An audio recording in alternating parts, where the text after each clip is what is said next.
안녕하세요. 저는 수도권에서 배달 음식점을 운영하면서 4살 된 아들을 키우고 있는 40대 여성입니다. 본격적인 사연을 이야기하기에 앞서 제 아들 민재 자랑 좀 잠깐 해볼까 해요. 제 아들은 흔히들 말하는 미운 4살이지만 애교가 정말 많고 너무 예쁩니다. 제가 일하고 오면 그 작은 고사리 손으로 제 어깨를 주물러 주기도 하고 저를 꼭 안아주며 뽀뽀도 해주는데 고된 하루의 피로가 싹 가시는 기분이에요. 또래 4살은 때를 많이 부려서 엄마들이 아이를 보고 있으면 기가 빨린다고 하던데 민지는 아직은 한 번도 그런 적이 없었고 어쩔 땐 4살답지 않게 어른스러워 보일 때도 있습니다. 다른 엄마들은 그런 민재를 보며 부럽다고들 하지만 저는 그런 민재를 보면 한편으로는 마음이 짠해요. 사실 민재와 저는 그동안 힘든 일들을 많이 겪었거든요.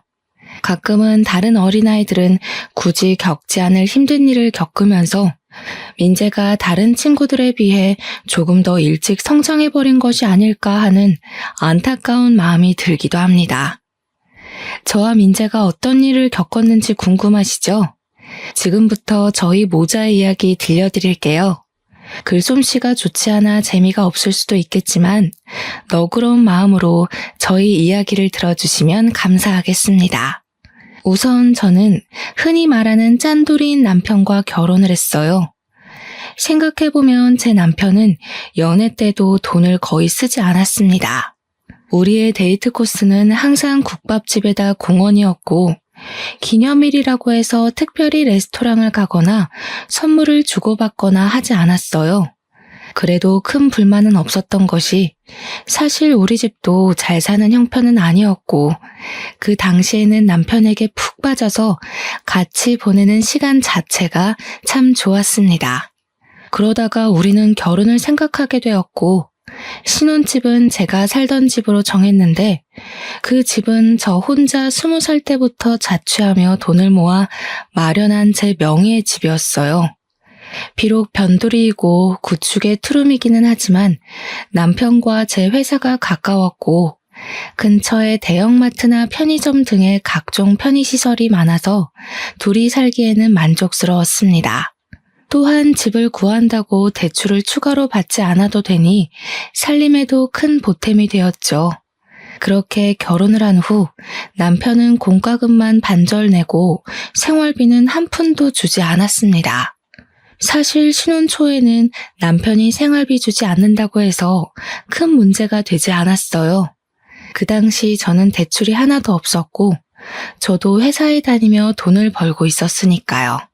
하지만 남편은 아직 학자금 대출도 남아 있었고 영업사원이라 겉으로 보이는 것이 중요하다며 대출에 할부를 받아 외제차에 명품 시계를 차고 다녔습니다. 그래서 남편은 돈 나갈 일이 많았고 저는 돈 나갈 일이 거의 없었기에 부부라면 이 정도는 당연히 감수해야 한다고 생각했어요. 우리는 결혼 후 친정은 지방에 계시니 거의 가지 못했고 시댁에는 자주 갔습니다. 저의 시어머니는 정말 아들 사랑이 유별났어요. 밥을 먹을 때도 항상 남편 앞에만 고기 반찬이 가득했고 제 앞에는 김치만 있었죠. 제가 고기라도 먹으려고 하면 꼭 고기 반찬을 남편 앞으로 끌어다 놓았습니다. 먹을 것으로 사람을 차별하는 것도 참 서러운데 더 서러운 것은 시어머니의 말이었어요. 하루는 밥을 먹는데 자기 아들이 먹어야 할 고기를 제가 자꾸 먹자 뭔가 얄미우셨는지 제게 이런 말을 하시더라고요. 우리 아들 고기 좀 먹이게 줘봐. 아휴, 하긴 종구석에 고기가 있기나 했겠니? 너도 참 우리 아들 만나서 횡재지 뭐. 종구석에 살다 온 네가 수도권에서 이런 대졸자 남편 만난 게 얼마나 행운이야, 안 그래? 재준이도 고기 좋아하지만 저도 고기 좋아하고요. 저 어릴 때 시골에서도 고기 많이 먹었으니 저희 친정 무시하지 마세요. 그리고 어머니, 수도권에서 살아온 대졸자인 재준이나 시골에서 태어나 고졸자인 저나 월급 차이는 그다지 차이 없어요. 게다가 지금 저희 사는 집도 집도 은행 대출 하나 없이 제 명의로 된 제 집인 거 아시죠? 부부가 네 집 내 집이 어딨어? 그냥 부부가 같이 사는 집이지. 그리고 너는 남편에게 재준이가 뭐냐, 재준이가. 깍듯이 서방님이라고 불러. 목대 먹은 것. 시어머니 말에 한마디도 지지를 하나, 지지를. 너는 옛날에 우리 시할머니랑 있었으면 이미 한 대 맞았다, 이년아. 시어머니는 동갑인 남편에게 꼭 서방님이라고 부르라고 하질 않나. 말끝마다 수도권 출신의 대학교도 졸업한 남편을 얻은 것을 감사히 생각하라는 식의 말씀을 하셨어요. 저는 이런 이야기를 들으면 기분이 썩 좋지 않아 시어머니한테 저의 생각을 당당히 말을 했고, 그럴 때마다 시어머니는 괜히 트집을 잡으며 저의 길을 꺾어 놓으시려고 했습니다. 하지만 그래도 이 당시에는 시어머니가 엄청 싫지는 않았어요.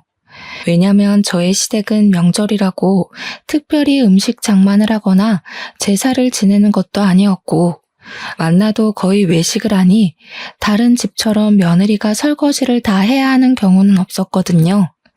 사실 이 당시 회사 동료의 시어머니들은 며느리가 들어왔으니 없던 제사도 만들고, 원래는 먹지도 않던 명절 음식도 만들고, 생전하지 않던 김장도 했었기에 오히려 그런 시어머니들에 비하면 점잖아 보였고 나쁘지는 않아 보였습니다.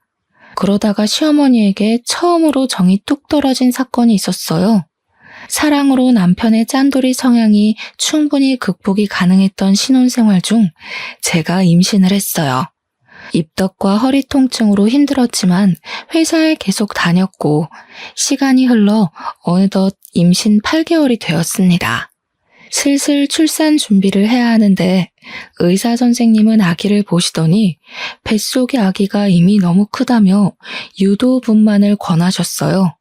그래서 남편과 제 회사 상황에 맞춰 적당한 날짜를 잡고 시어머니에게 유도분만할 것이라고 말을 했습니다. 아기가 뱃속에 있는데 약을 넣어서 출산하는 게 어딨어? 그게 말이 되니? 혹시 우리 집 장손이 잘못되면 어떡해? 나는 우리 재준이 낳을 때 그냥 힘주니까 쑥 나오더라. 너도 그러면 되지 무슨 약까지 넣어서 애를 낳으니? 안 된다. 절대 안 돼. 저도 유도분만으로 낳으면 더 많이 아프고 힘들다고 해서 하기는 싫은데 그래도 상황이 어쩔 수 없잖아요. 뱃속의 아기가 이미 너무 많이 커서 자연분만으로 하다가는 아기도 저도 위험해진다고 하는데 어떻게 무작정 자연분만을 고집해요. 그거 다 병원에서 돈 받아 먹으려고 하는 수작이야, 수작. 그 수작에 넘어가기는 안 되겠다. 내가 직접 가서 의사한테 말을 해봐야겠어. 네가 어리바리하고 어른 없이 혼자 다니니까 의사가 너한테 장사하는 거야. 시어머니는 제 다음 검진일에 산부인과까지 따라와서 의사 선생님께 자연분만을 해야 한다고 말을 했습니다. 의사 선생님은 처음엔 아이가 커서 위험하다고 좋게 말했지만 그래도 시어머니가 끝까지 자연분만을 해야 한다고 고집하자 그러다가 아기도 죽고 산모도 죽을 수도 있다고 하며 다들 죽는 꼴 보고 싶으면 그렇게 하시라고 단호하게 말씀했어요. 그날 집에 오면서 시어머니는 저에게 도대체 몸 관리를 어떻게 했길래 아기가 그 모양까지 컸냐고 하며 저를 구박했습니다. 물론 틈틈이 운동을 못한 제 잘못도 있긴 하지만 솔직히 오전 9시부터 오후 6시까지 사무실에서 일하고 나면 저도 피곤하고 집안일도 태산인데 언제 운동을 할 수가 있나요? 집안일 한 번 도와주지도 않았으면서 꼭 제가 몸 관리 잘못해서 그런 것처럼 타박하시니 참 속상했습니다. 어찌됐든 시간이 흘러 드디어 분만하는 날짜가 왔어요. 친정 부모님은 아침 일찍부터 오시려고 했으나 갑자기 일이 생겨서 밤에나 오실 수 있다고 했고 시어머니와 남편이 보호자로 병원에 왔습니다. 본격적인 진통이 시작되면서 태어나서 처음 느껴보는 엄청난 고통이 쓰나미처럼 밀려오는데 정말 이러다가 죽을 것 같았어요. 대충 이미 출산한 언니들로부터 진통에 관한 이야기는 들었지만 이런 엄청난 진통이 오리라고는 상상조차 못했습니다. 진통이 없을 때는 거의 기절해 있다가 진통이 올 때는 짐승처럼 울부짖었던 것 같아요. 그런데 더 큰 문제는 아기가 도통 내려오지 않았습니다. 게다가 저는 오랜 시간 진통을 겪어내느라 힘이 빠져 있었고 뱃속의 아기는 심박수가 매우 불안정한 상태였어요. 의사 선생님은 이대로 가다가는 위험할 것 같으니 수술을 해야 할 것 같다고 하며 시어머니와 남편에게 말했습니다. 수술은 무슨 수술이에요? 보호자인 내가 허락 못해요. 보호자가 허락 안 하면 어쩔 건데요? 현재 우리나라 법상 산모님만 동의하시면 의사의 판단하에 언제든 제왕절개 가능합니다. 지금 산모분 호흡도 불규칙적이고 아이가 위험해요. 이러다가 아기도 산모도 위험해집니다. 그러니 지금 바로 수술 진행하겠습니다. 아니, 그래도 안 된다니까요. 애를 억지로 약 넣어서 출산하는 것도 기가 막힐 노릇인데 수술까지 해서 애를 낳아요? 나 때는 그냥 힘만 줘도 잘 나왔는데 얘가 멍청해서 그런지 왜 이리 못해? 야, 주희야, 그렇게 힘드니? 힘 좀 팍 줘보라고. 수술이 말이 되니 지금? 시어머니는 옆에서 저에게 힘을 줘보라고 난리였지만 이미 기진맥진이 돼버린 저는 시어머니의 말이 하나도 귀에 들리지 않았고 정신마저 아득해졌습니다. 결국 시어머니의 만류에도 불구하고 응급으로 수술을 진행할 수밖에 없었어요.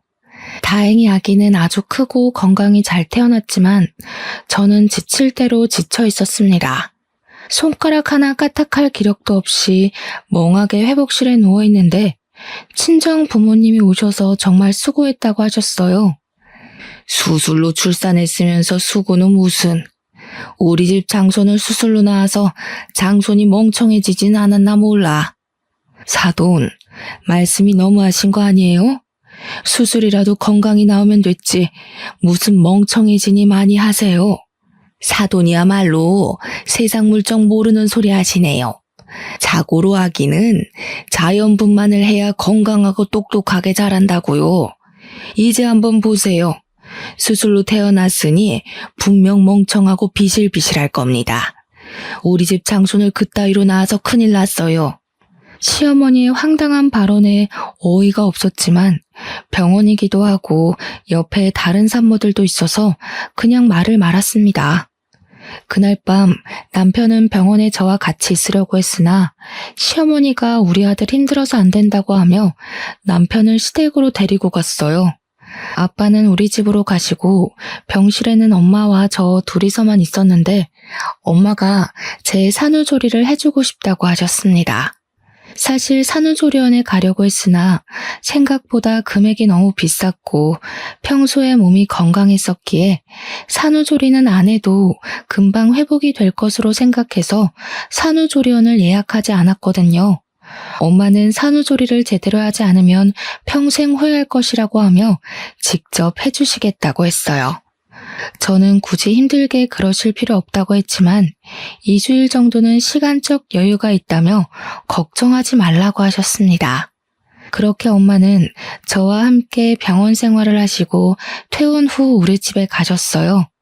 시어머니는 당연히 시골집으로 가실 것으로 생각했던 엄마가 우리 집으로 가셔서 산후조리까지 해준다고 하자 당황하셨습니다. 지금 주의 산후조리를 해주신다고요? 그럼 우리 아들이랑 같이 이 집에 있어야 한다는 거예요? 이 좁아 터진 집에? 당연히 친정엄마인 제가 산후조리를 해줘야지 누가 해준답니까? 그리고 김서방도 같이 있으면서 자네 아들 민재 어떻게 목욕시키고 하는 건지 좀 배우게. 우리 아들이 그런 것을 어떻게 해요? 그리고 이 집에 장모랑 같이 있으면 얼마나 우리 아들이 불편하겠어요? 어디 잠이나 한번 편하게 잘 수 있겠어요? 게다가 우리 아들은 매운 음식 좋아하는데 산모 있으면 그런 음식도 못 먹잖아요. 그럼 곤란한데? 민재가 주임만의 아들도 아니고 둘이 같이 낳았는데 당연히 둘이 같이 키워야죠. 같이 아기 보고 해야지 어떻게 주희 혼자 저 몸으로 아기를 봐요. 저 젊을 때는 재준이 낳고 판이라고 그랬어요. 자연분만도 아니고 수술로 나왔는데 뭐가 힘들다고. 아무래도 안 되겠어요. 그냥 우리 재준이는 제가 데리고 갈게요. 사돈 2주일 동안 계신다고 했죠? 그럼 그 시간 동안 제가 재준이 데리고 재준이 먹이고 할 테니까 2주일 동안 모녀간에 좋은 시간 보내세요. 시어머니는 기어이 남편을 데리고 시댁으로 가버렸습니다. 엄마는 한숨을 쉬며 저를 안쓰러운 눈빛으로 바라보셨고 저는 괜찮다고 억지로 웃음을 보였지만 엄마는 그래도 걱정이 한가득하였어요. 그렇게 2주일 후 엄마는 집으로 가시고 남편과 시어머니가 왔습니다. 저는 아직 모유수유 중이라 매운 음식을 못 먹는데 시어머니는 매운 갈비찜에 닭발을 잔뜩 만들어서 가지고 왔더라고요. 산모에 대한 배려는 하나도 없이 자기들 입맛에만 맞춰서 생활하는데 정말 얄미웠어요. 그 뒤로도 남편은 회사 다녀와서 단 한 번도 민재의 목욕은 물론 집안일조차 하지 않았습니다. 오히려 집에 오면 회사 일 때문에 스트레스 받는다고 바로 컴퓨터 앞에 앉아 게임만 했어요. 저는 그런 남편에게 정확히 일을 지시하며 시키려고 했지만 남편은 항상 피곤하다며 짜증을 냈습니다. 그렇게 2달이 지났고 어느덧 저의 출산 휴가도 끝나갔어요. 저는 시어머니에게 민재를 부탁해볼까 했으나 시어머니는 제가 말을 꺼내기도 전에 허리 아프니 절대 아기를 맡길 생각은 하지도 말라고 했습니다. 베이비시터도 마음에 드는 사람이 없었고 결국 아직 100일도 안 된 민재를 어쩔 수 없이 어린이집에 보냈어요. 어린이집 적응 기간이 끝나고 저는 회사에 복귀했는데 민재가 자꾸 아팠습니다. 한 번은 폐렴까지 와서 입원해야 했고 결국 저는 이러한 상황들 때문에 어쩔 수 없이 회사를 관두게 되었어요. 회사를 관두고 집에 있는데 시어머니한테 전화가 왔습니다. 너는 집에 있으니 참 편하겠다. 무슨 애 하나 출산했다고 회사를 관두니? 나 때는 민재 낳고도 업고 밭일도 하고 시부모도 모시고 다 했어. 하여튼 요새 젊은 사람들은 편한 것만 알지 고생하려는 마음은 눈꼽만큼도 없다니까. 제가 회사를 관두고 싶어서 관둔 것도 아니고 민재를 봐준 적도 없는 시어머니가 이런 식으로 말하자 너무 화가 났어요. 그때는 밭일이고 지금은 회사잖아요. 회사에 갓난아기를 업고 어떻게 가요? 그게 말이 돼요? 요새 같은 세상에 그러면 뉴스에 나와요. 그리고 이런 말씀하시기 전에 어머니가 직접 민재 좀 봐주시던가요. 그것도 아니면 다시는 전화해서 그딴 이야기 하지 마세요. 아시겠어요? 이게 말하는 꼬락선이 좀 보소. 아무튼 그건 그렇고 너 이번에 퇴직금 받지? 지금 회사 20살 때부터 다녔으니까 퇴직금 꽤 나올 것 아니냐. 그 퇴직금 나 좀 이번에 주면 안 되겠니? 나도 염치가 있으니 다는 말고 절반만이라도. 내가 우리 남편 죽고 나서 사망보험금에 연금으로 어찌어찌 살긴 사는데 나도 요새 경제적으로 아주 힘들구나. 제 퇴직금을 달라고요? 제가 왜요? 어머니께서 저를 키우신 것도 아니고 제가 일해서 제가 번 돈인데 우리 엄마도 탐내지 않는 제 퇴직금을 왜 제가 어머니께 드려야 하죠? 그래도 내가 민재 할머니고 네 남편의 엄마잖니. 그니까 뭐 네 엄마도 되는 거지 뭐. 안 그래? 네? 그게 무슨 소리예요? 그리고 솔직히 남편이 학자금 대출에 할부금 갚느라 생활비도 안 주는데 이 돈이라도 있어야 민재도 키우고 하죠. 시어머니는 저에게 아주 당당하게 내 퇴직금을 요구했습니다. 저는 그런 시어머니의 요구가 전혀 이해가 되지 않았고 시어머니 역시 퇴직금을 주지 못하겠다는 저를 이해하지 못했어요. 그날 저녁 퇴근하고 온 남편은 저에게 부부는 같이 생활하는 사람인데 어떻게 퇴직금을 혼자 쓸 생각을 하냐며 뭐라고 했고 저는 그동안 생활비 한 번 주지 않은 남편이 이런 말을 할 자격이 있나 싶어 우리는 크게 싸웠습니다. 그 뒤로도 가면 갈수록 남편과 함께 사는 것이 힘들었어요. 게다가 시어머니는 제가 회사를 관둔 뒤로 거의 매일 우리 집에 와서는 살림에 대해 잔소리를 해댔고, 우리 집에서 좋아 보이는 것이나 이쁜 것이 있으면 말도 하지 않고 가져갔습니다. 생활비도 안 주고 육아 참여도도 없고 집에 오면 게임만 하는 남편, 그리고 집에 와서 잔소리만 하고 물건을 가져가기까지 하는 시어머니 때문에 정말 너무 힘들었어요. 그나마 옆집 언니가 가끔 답답한 마음에 하소연하면 항상 저를 진심으로 걱정하며 위로해 주었습니다. 이 언니는 남편이 이혼 전문 변호사였고 둘의 사이는 정말 좋았으나 아기가 생기지 않았고 그래서인지 민지를 친조카처럼 예뻐해 주었어요. 그렇게 2년이라는 시간이 지났습니다. 2년 동안 저는 집에서 아이를 보면 이것저것 집에서 할 수 있는 온갖 부업들을 하며 생활비를 벌었어요. 남편은 여전히 육아, 집안일에는 뒷전이었고 생활비도 주지 않았습니다. 진작부터 이런 남편과 이혼하고 싶었지만 그냥 이혼하자니 이혼을 안 해주더라고요. 옆집 언니 말로는 합의 이혼으로 안 되면 이혼 소송을 해야 하는데 확실히 하려면 여러 가지 증거가 있어야 한다고 해서 이혼 소송을 위한 적당한 기회만 노리고 있었습니다. 저는 이혼할 준비를 하면서 앞으로 무엇으로 민재와 먹고 살아나갈지 고민을 했어요. 이혼하면 제가 로또가 되지 않는 이상 정기적으로 돈을 벌어야 하는데 민재가 어린이집을 다니기는 하지만 당장 열이 나거나 아프면 봐줄 사람이 없어서 일반 회사에 다니기는 힘들었습니다. 그래서 무엇을 해볼까 고민을 하다가 일단 내가 가장 잘하는 일이 무엇인지 생각했어요. 사실 저는 요리에 관심이 많았고 결혼 전 취미로 요리를 배워서 한식, 양식 조리사 자격증도 땄습니다. 이러한 특기를 바탕으로 주식 투자했던 돈과 퇴직금을 긁어모아 배달만 하는 음식점을 차렸어요. 민재가 어린이집에 가 있는 동안 근처 아파트를 직접 뛰어다니며 사람들에게 홍보했더니 생각보다 주문이 많이 들어왔습니다. 게다가 음식을 먹어본 사람들이 맛있다고 하여 재주문하는 경우도 꽤 많았어요.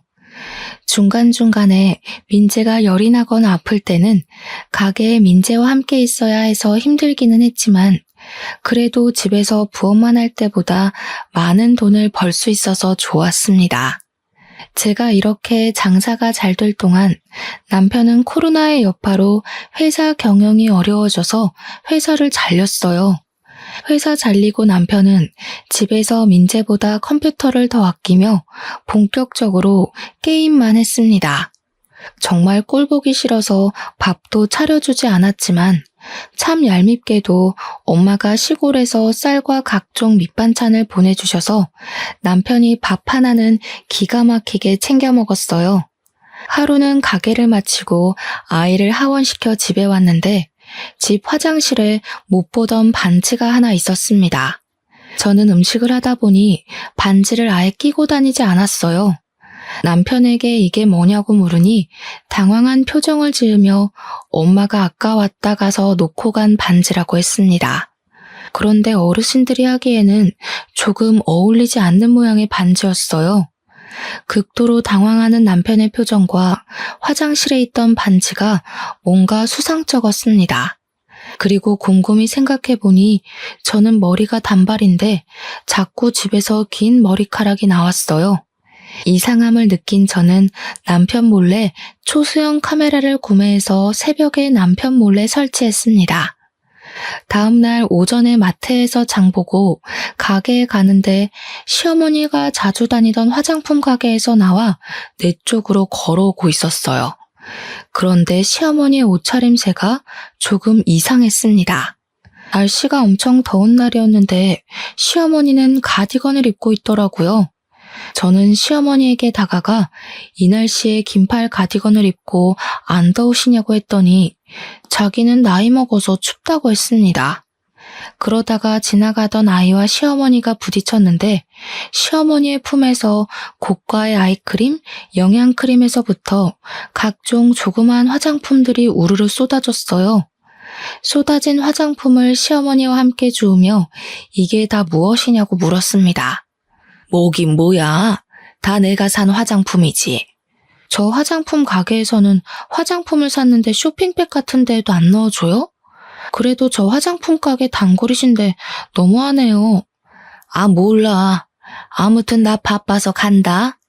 시어머니는 허둥지둥 화장품들을 챙겨서 후다닥 가버렸고, 저는 도대체 무슨 바쁜 일이 있어서 저리 가시나 싶어 이상했습니다. 그리고 그날 오후가 되었어요.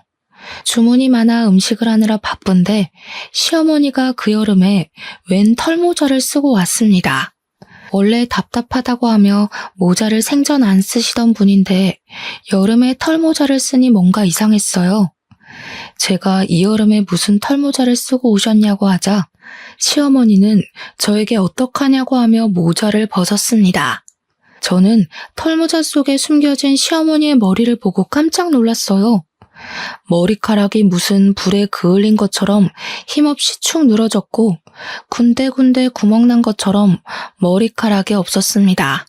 시어머니는 당황한 제게 웬 튜브형 화장품을 내밀더니 이거 린스 아니냐고 물었어요. 그 화장품 용기에는 영어로 제모크림이라고 적혀 있었는데 중간에 헤어라는 단어도 적혀 있었습니다.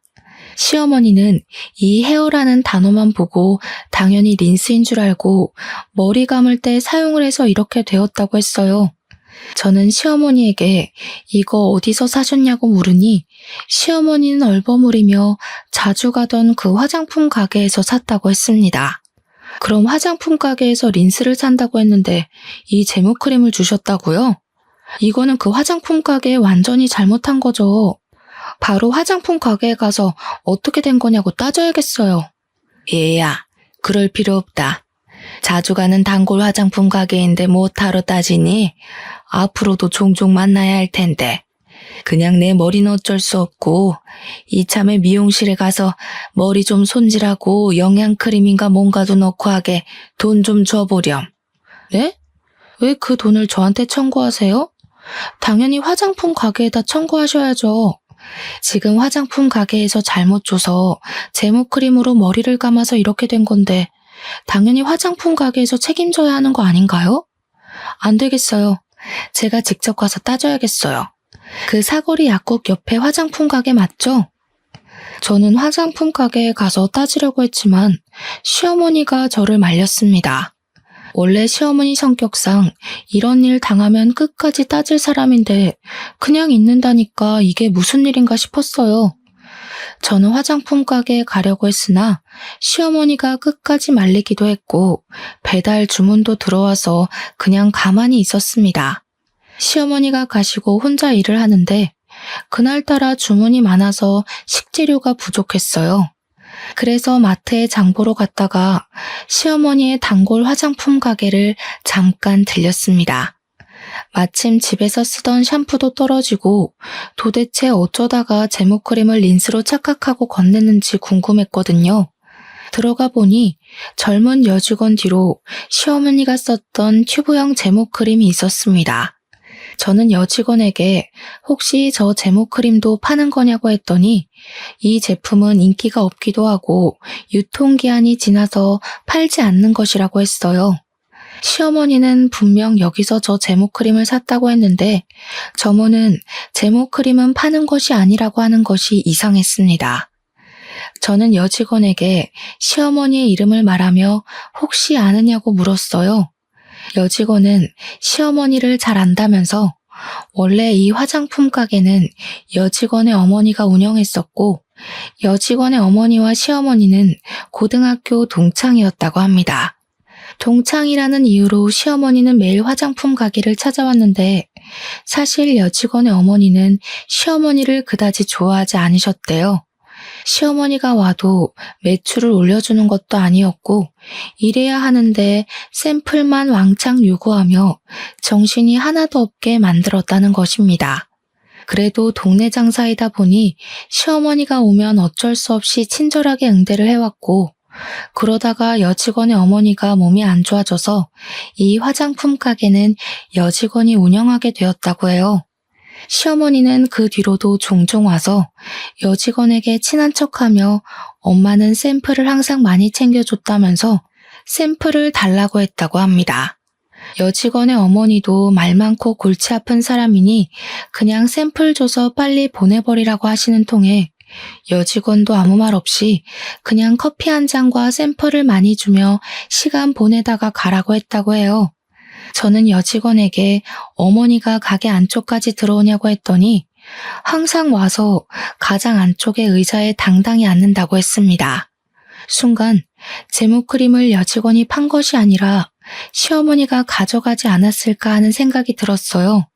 사실 그동안 시어머니가 우리 집이나 가게에서 이런저런 자잘한 물건들을 많이 가져갔었거든요.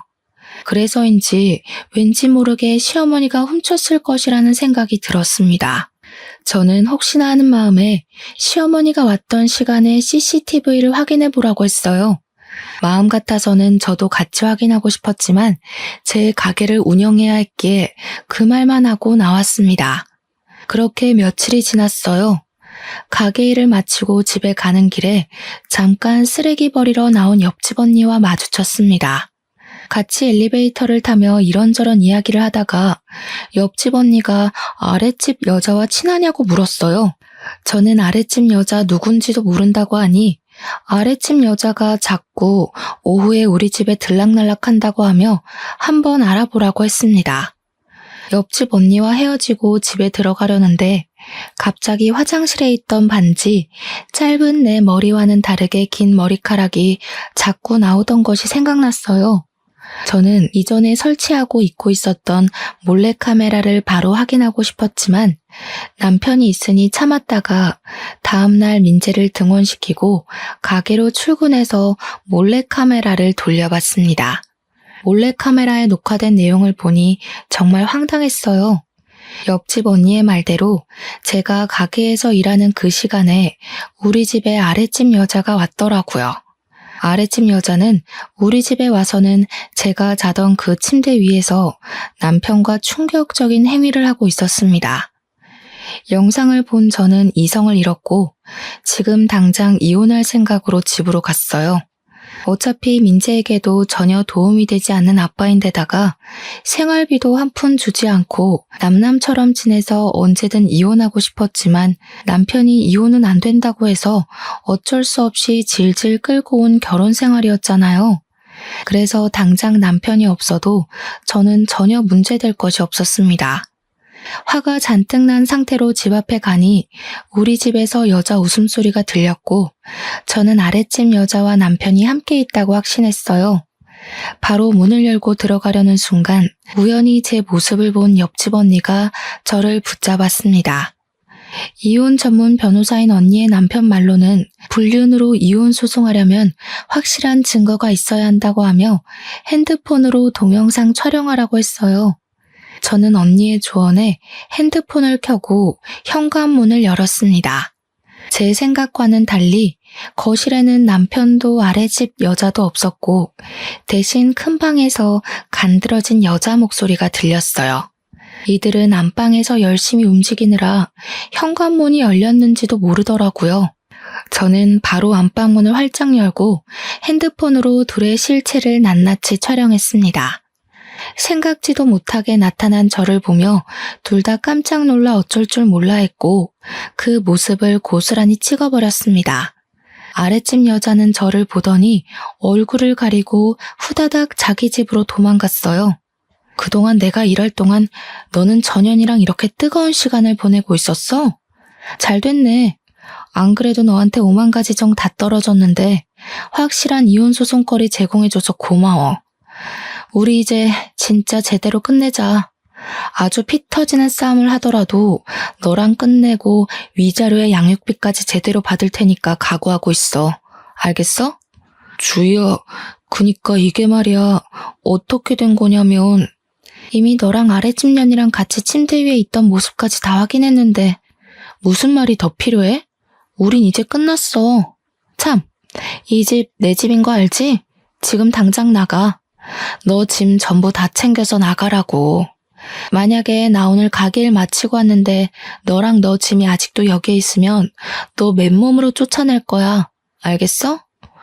민재도 있고 너도 있는데 내가 어디를 가? 내가 갈 데가 어디 있다고? 아랫집에 가면 되겠네. 아랫집 그년 집에 둘이서 잘 살면 되겠어. 안 나가면 아주 동네방네 소문 다 내버릴 테니까 그런 줄 알아. 알겠어? 저는 남편에게 있는 힘껏 소리를 고래고래 지르고 바로 옆집 언니한테 가서 언니 남편의 변호사 사무실 주소를 알려달라고 했습니다. 고맙게도 언니는 지금 운전을 못할 것 같으니 같이 가주겠다고 했고, 언니와 함께 언니 남편의 사무실에 가서 남편에게는 이혼 소송을, 아랫집 여자에게는 상간녀 소송을 접수했어요. 옆집 언니는 앞으로 싸우려면 밥을 잘 먹어야 한다면서 저에게 굳이 점심을 사주겠다고 했습니다. 솔직히 저는 밥 생각이 없었지만 언니가 저를 끌다시피 해서 시내까지 나갔어요. 백반집을 가다가 시어머니가 자주 다녔던 화장품 가게 앞으로 지나갔는데 그 앞에 사람들이 꽤 몰려 있었고 시끄러웠습니다. 무슨 일인가 해서 언니와 함께 가보니 화장품 가게 앞에서 여직원과 모자를 쓴 시어머니가 말다툼하고 있었어요. 상황을 들어보니 여직원이 제가 간 뒤로 CCTV를 돌려보았고 예상대로 시어머니가 화장품을 이것저것 많이 훔쳐갔었더라고요. 그런데 그 금액이 꽤 커서 가게 여직원이 시모를 절도죄로 고소했다는 것입니다. 하지만 시어머니는 자신의 잘못은 인정하지 않고 그동안 알아온 정이 있는데 어떻게 절도죄로 고소하느냐고 하며 적반하장으로 큰 소리를 치는 상황이었어요. 시어머니는 한창 여직원에게 인정머리 없다고 행패를 부리다가 사람들 사이에 있는 저를 발견했습니다. 우리 며느리야. 내가 여기 화장품 가게 단골인 거 알지? 세상에 내가 이번에 저 여우 같은 년한테 절도죄로 고소를 당했단다. 이게 말이 되니? 아니, 어차피 공짜로 들어오는 샘플인데 그거 좀 가져갔다고 내가 고소를 당했어, 고소를. 세상에 어쩜 이리 각박하니? 이게 말이 되니 며느리야? 네가 저 년한테 말 좀 해줘봐라. 말이요? 무슨 말이요? 저는 할 말 없는데요. 그리고 어머니, 안 더우세요? 이렇게 더운 날 무슨 모자예요? 저는 세상 억울한 표정을 짓는 시어머니의 모자를 벗겼습니다. 시어머니의 모자를 벗기니 개털 같은 머리카락과 군데군데 구멍난 자국이 보였어요. 아, 맞다. 어머니 제모크림으로 머리 감는 바람에 머리카락이 이상해져서 모자 쓰고 다니셨죠? 그런데 그 제모크림 말이에요.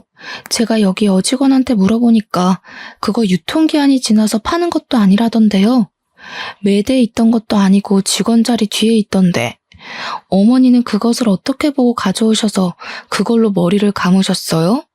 지금 너 무슨 소리를 하는 거니? 내가 설마 여기 있는 화장품을 진짜 훔쳤다는 거야? 그러지 않고서야 팔지도 않는 그 제모크림을 어떻게 어머니가 가져오셨겠어요? 안 그래요? 게다가 아까 하는 이야기 들어보니까 CCTV에도 확실히 찍힌 것 같던데 그냥 더는 행패 부리지 말고 인정하세요. 얘가 지금 뭐라는 거야? 얘, 너 똑바로 말 안 할래? 젊은 년이 더위를 먹었나? 제정신이야? 저 어느 때보다 제정신이에요, 어머니. 옛말에 공짜 너무 좋아하면 대머리 된다는 말 있죠? 지금 이 상황과 어머니 머리 상태 보니까 그 말이 딱 떠오르네요.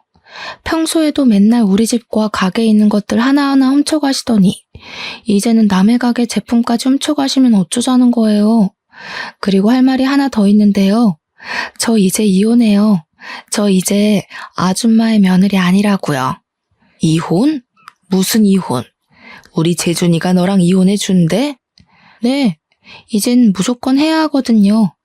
세상에 되게 잘나신 그 아드님이 아랫집 여자랑 아주 뜨거운 사이더라고요. 하마터면 제 집이 그 둘의 뜨거운 사랑에 불타 없어질 뻔했잖아요. 그래서 착한 제가 그 둘이 알아서 잘 먹고 잘 살라고 저는 빠지려고요. 아줌마. 뭐? 아줌마? 우리 아들이 그렇게 불륜을 저질렀다는 증거라도 있어? 있냐고. 당연히 있죠. 제가 설마 증거도 없이 이러고 있을까 봐요. 엄마는 절도죄, 아들은 이혼 소송, 아들 불륜 여는 상간녀 소송. 참 볼만하겠네요. 아무튼 아줌마의 머리가 빨리 원상복귀 되기를 바라며 그럼 법원에서 봬요. 저의 폭탄 발언에 주변에 있던 사람들은 다들 시어머니에게 손가락질했고 잠시 후 화장품 가게 여직원의 신고로 경찰들이 와서 업무 방해죄로 시어머니를 데리고 갔습니다. 그날 저녁 어린이집에서 하원한 민재는 옆집 언니에게 부탁하고 저만 집으로 들어갔어요. 제가 그렇게 엄포를 놓았지만 집에는 남편이 아직도 있었습니다. 너 어떻게 우리 엄마가 경찰서에 끌려갔는데 그렇게 모른 척할 수가 있어? 아줌마라고도 하면서 내 이야기도 했다면서? 이제 우리 이혼할 건데 너희 엄마가 경찰서에 끌려가든 감옥에 가든 그게 뭔 상관이야. 그리고 너 내가 나가라고 했지. 안 나가? 나 너랑 절대 이혼 못해. 안 해. 절대 이 집에서 한 걸음도 못 나가. 남편은 저에게 절대 나가지 않겠다고 강력히 주장했습니다. 저는 그런 남편이 그동안 애지중지했던 컴퓨터 모니터를 그대로 뽑아와서 바닥에다가 내던졌어요. 야, 너 어떻게 이 모니터를 이렇게 박살낼 수가 있어? 이게 얼마짜린데? 그래봤자 그냥 컴퓨터가 컴퓨터지. 너같이 게임에만 정신 팔린 인간을 더는 내 아들의 아빠로 두고 볼 순 없어. 당장 나가. 안 나가면 나 본체도 던져버릴 거야. 본체는 그냥 아파트 베란다에서 던져버려야겠다. 저는 정말 본체를 던져버릴 기세로 베란다 문을 열었습니다. 남편은 저의 모습에 벌벌 떨며 컴퓨터가 있는 방문을 닫고 잽싸게 저를 막아서더라고요. 그러면서 지금 당장 나가겠다고 하며 본체를 챙겼습니다. 남편의 그런 모습을 보니 어이가 없기도 하고 기가 막히더라고요.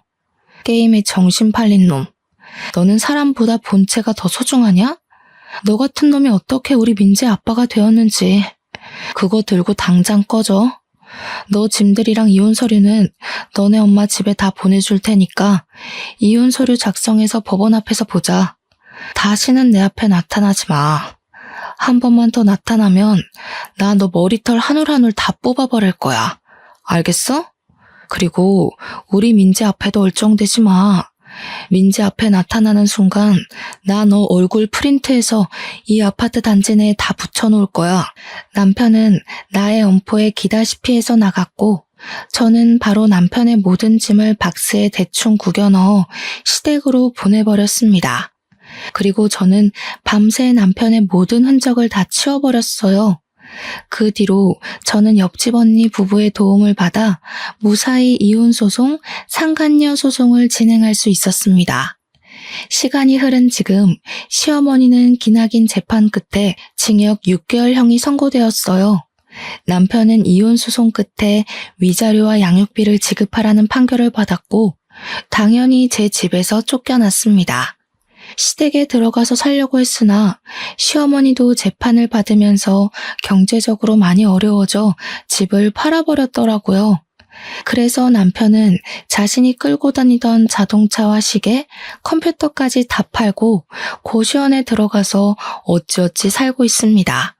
그리고 남편과 불륜을 저질렀던 아랫집 여자는 당연히 자신의 남편에게 이혼당하고 이 동네의 얼굴뿐 아니라 살던 호수의 직장까지 소문이 쫙 퍼져서 밤에 도망치듯 어디론가 떠나버렸다고 해요. 그리고 저는 여전히 장사가 잘 되고 시에서 식품위생업소로 선정되어 아주 바쁘게 생활하고 있습니다. 가끔 정말 바쁜 날에는 옆집 언니네 부부가 우리 민재를 돌봐주기도 하고 있어요. 민재 역시 어린이집에서 친구들과 아주 원만하게 지내며 아빠 없는 생활에 적응하고 있습니다.